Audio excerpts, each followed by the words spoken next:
Naku langga, nang tinignan natin ang ating sili, nistara ng itim na mga langgam itong dahon na ito. Sigurado ako mag-aari ko to, itong mga dahon na ito mga langga. So anong gagawin natin para na mapusla natin ito? Magluluto tayo gamit ang sili na ito. At dahil eating is life and cooking is fun, tara magluto tayo gamit ang dahon ng sili na ito mga langga. Naalala ko noon, nung maliit pa ako, si Tatay Rudy talaga ang nagturo sa akin kung paano magluto dahil grade 4 pa lang ako. Pinapaluto niya ko ng aming mga dapli, mga langga.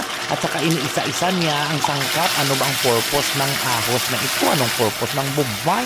Anong purpose ng kamatis sa ating niluluto na pagkain? Talaga binibigyan niya yan ng meaning. Bakit nandyan yan ang mga panakot na yan?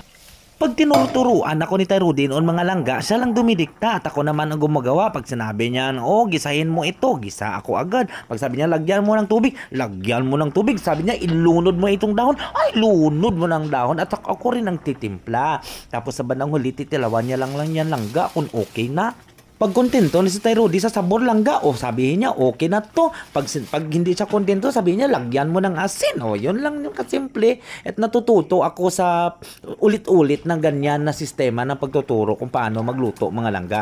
So, going back na pala dito, nagluto tayo ng, ng sardinas. Nagisa tayo ng sardinas. At saka lagyan natin ng miswa. And baka sa puntong ito, naglilibog din yung ulo mo langga. Bakit? Pwede ba yung lagyan ng dahon ng sili ang miswa? O ako nga, ngayon ko lang ginawa to. So titilawan natin kung anong outcome niya eh. So ayan na langga, luto na ang ating miswa na may dahon ng sili. First time natin ginawa ito. Tilawan natin, tikman natin nga ba kung masarap ba? In time, maamoy ko ang bango ng dahon ng sili. Bango. Parang tinulang manok.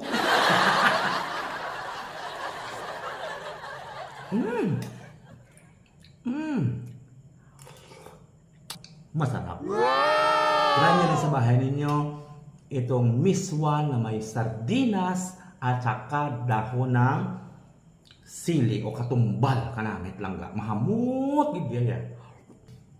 That's it for today. Okay, bye!